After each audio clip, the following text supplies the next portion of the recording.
자, 여러분들 안녕하세요. 선생님 열정윤리 선생님입니다. 이번 시간은 필기하는 시간이에요. 그렇기 때문에 같이 필기노트 준비해서 같이 따라와 봐요. 오늘 주제는 해외 원조 파트 중에서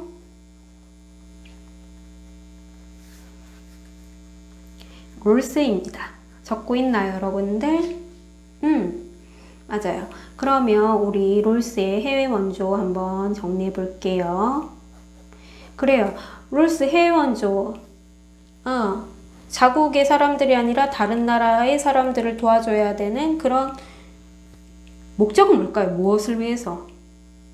그치, 세상에 정의를 실현하기 위해서. 참 정의 좋아하는 사람이죠. 그죠? 그러면 한번 구분을 해볼게요.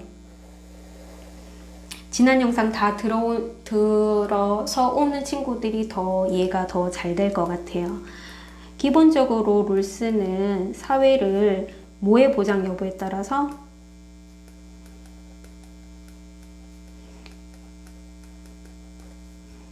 맞아요. 인권 보장 여부에 따라서 크게 두 가지로 나눈다라고 했죠. 정의로운 사회, 즉 질서 정연한 사회와 정의로운 사회. 인권이 보장되지 않는 사회를 질서 정연하지 않은 사회 혹은 정의롭지 않은 사회라고 할 수가 있겠죠.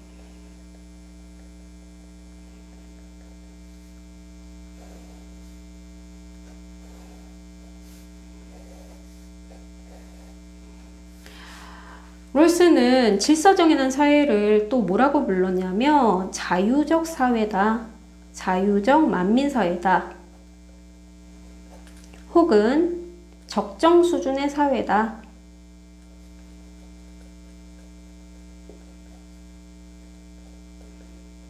여러분들, 무엇이 적정 수준이라는 건가요? 그렇지, 인권의 수준이, 인권 보장의 수준이 혹은 정치 문화의 수준이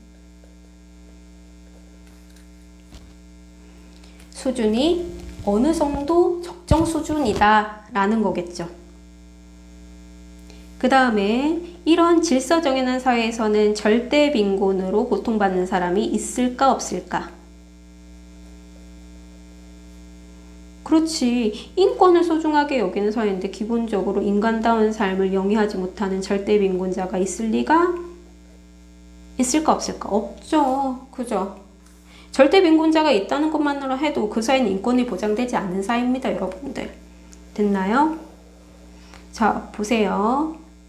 그 다음에 질서 정연하지 않은 사회도 크게 두 가지라고 했죠. 무엇이? 인권이 보장되지 않아서 고통받는 사회.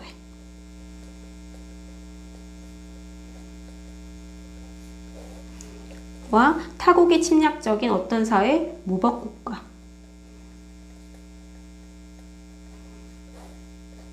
왜 무법국가라고? 그렇지, 다른 나라에 침략적이야. 여러분들 보세요. 일단 기본적으로 타국의 침략적인 사회를 지원을 하는 게 상식인가요? 원조의 대상인가요? 해외 원조의 대상인가? 아니면 전쟁의 대상인가요? 타국의 침략적인데. 상식으로 생각해보자. 맞아요. 원조의 대상 아니죠. 그죠? 그 다음에 고통받는 사회는 왜 고통받느냐? 뭐라 그랬죠? 자, 인권을 보장하지 않기 때문에 고통받는 사회인 거예요, 여러분들. 왜 인권을 보장하지 않습니까? 그 사회 구조와 제도 자체가 인권을 보장하지 않는 그러한 결함을 지니고 있기 때문이에요. 예를 들어서 어떤 사회? 독재 체제나 시민을 대상으로 한 착취가 이루어지는 사회. 이런 사회를 일컬어서 롤스는 뭐라고 하냐면 불리한 여건에 처해져 있다라고 표현했어요. 불리한 여건. 왜 불리한 여건에 처해져 있을까요, 여러분들?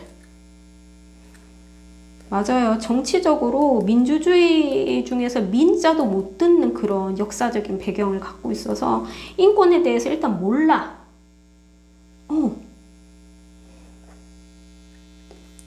그리고 물질적으로도 결핍되어 있어.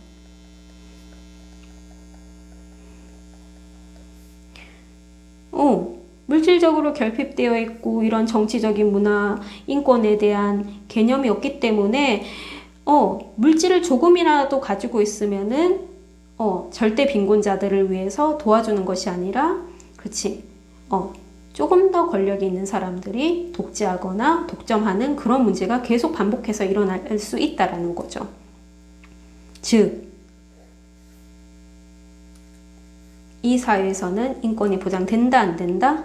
안 된다. 이게 포인트죠. 여러분들. 자, 그럼 보세요. 원조의 대상인 사회는 어떤 사회입니까? 1번, 2번, 3번이에요. 원조의 대상. 1번, 2번인가요? 아니에요. 2번만입니다. 2번만 원조의 대상이에요. 여러분들. 더 자세히 한번 해볼게요. 자, 정의로운 사회, 질서 정연한 사회도 자원이 풍부한 나라도 있겠고, 그 다음에 자원이 부족한 사회일 수도 있어요. 선생님, 어떻게 자원이 풍부한 사회가 질서정연한 건 이해가 되겠는데 어떻게 자원이 부족한데 질서정연한 사회가 있을 수가 있죠? 자, 보세요. 질서정연하다라는 걸 뭘 보장하고 있다라는 거죠? 인권을 존중하는 사회예요. 그래요. 근데 상대적으로 다른 나라에 비해서 자원이 부족할 수 있어요. 잘 이해가 안 되나요?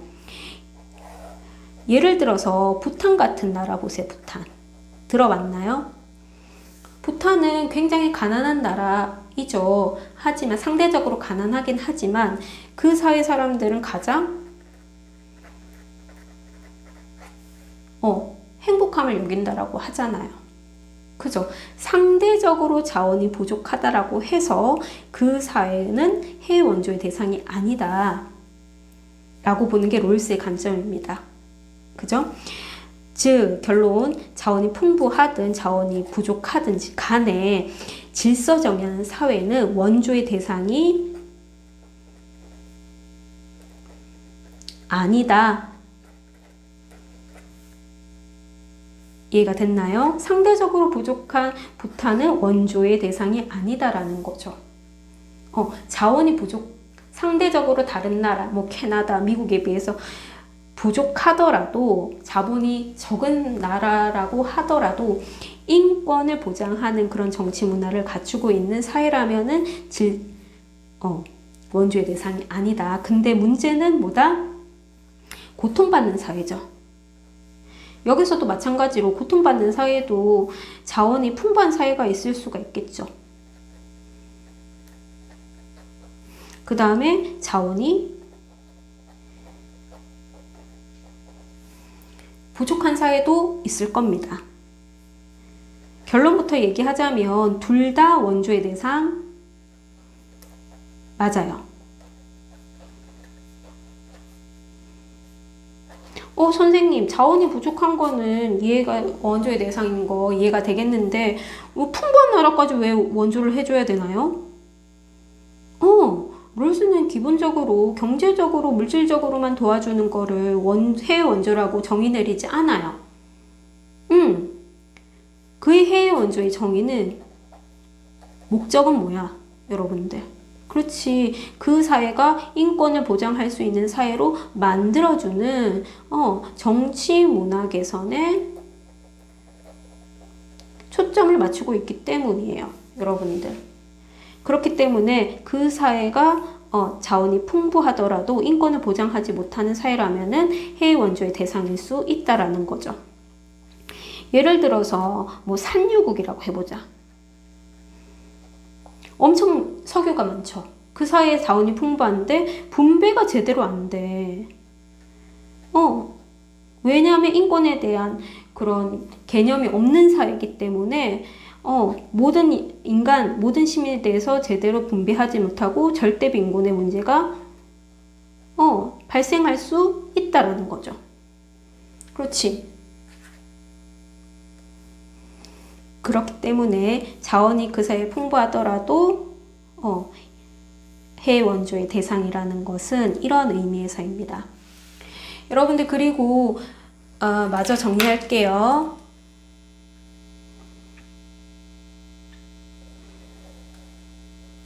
롤스의 해외 원조의 목적은 다시 누가 누구를 돕는 거예요?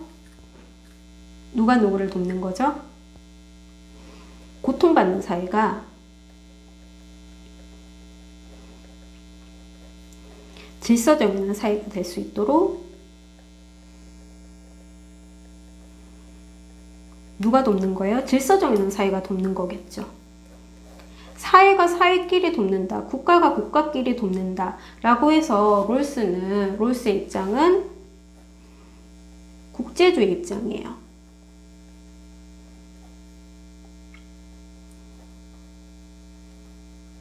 선생님 그럼 개인이 도우면 안 되나요? 그런 얘기 안 하겠죠. 물론 개인이 해외 원조 해도 되겠죠. 근데 국제주의, 즉 국가들끼리 원조의 차원, 사회들끼리 원조의 차원을 더욱 강조한다라고 볼 수가 있겠죠. 목적은 질서정연한 사회가 고통받는 사회를 질서정연한 사회가 될 수 있도록 원조하는 것이 해외 원조의 목적입니다, 여러분들.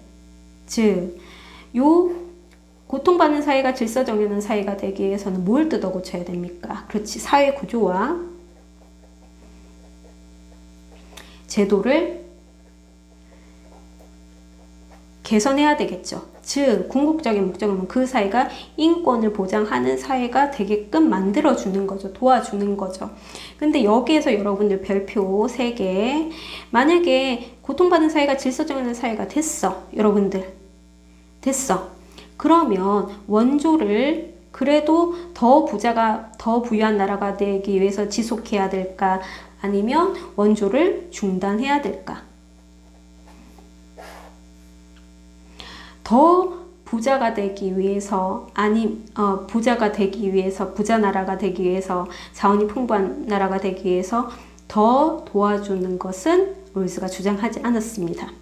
즉, 질서정연한 사회가 되면 상대적으로 빈곤국이라고 할지라도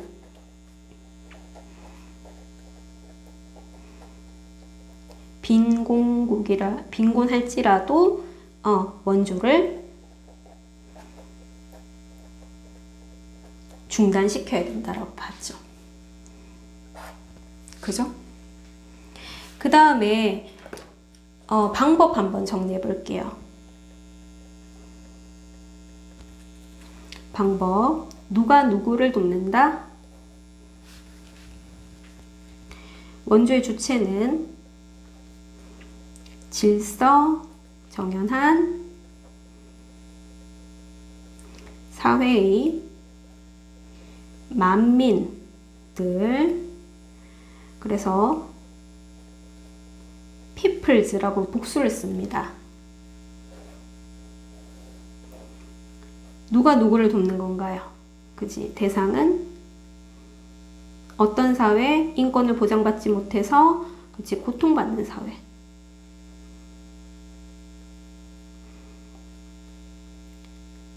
고통받는 사회를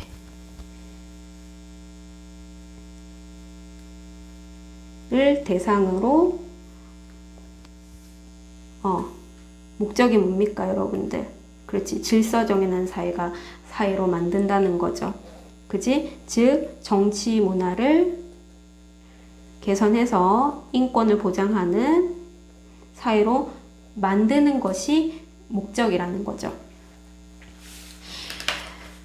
다만 롤스의 한계점이 있습니다, 여러분들.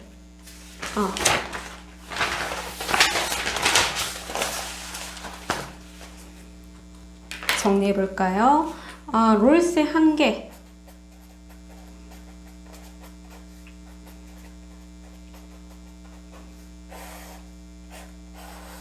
해외 원조의 한계. 첫 번째, 해외 원조 질서정연한, 고통받는 사이가 질서정연한 사이가 되면은 원조를 중단하라고 했죠. 그죠? 즉, 룰스의 해외 원조의 해외 원조는 국가 간의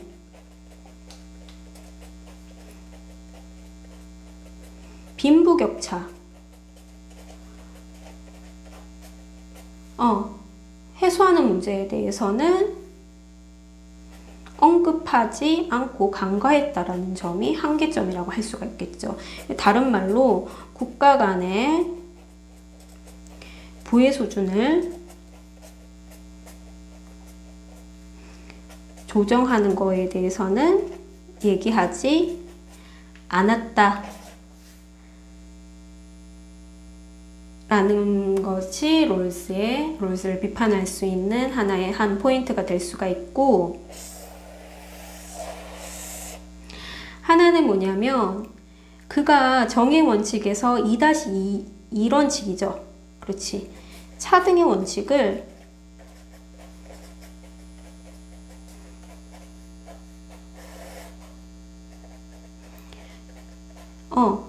국내 정치 상황에서는 적용을 시키지만, 그지? 국제적 차원에서는,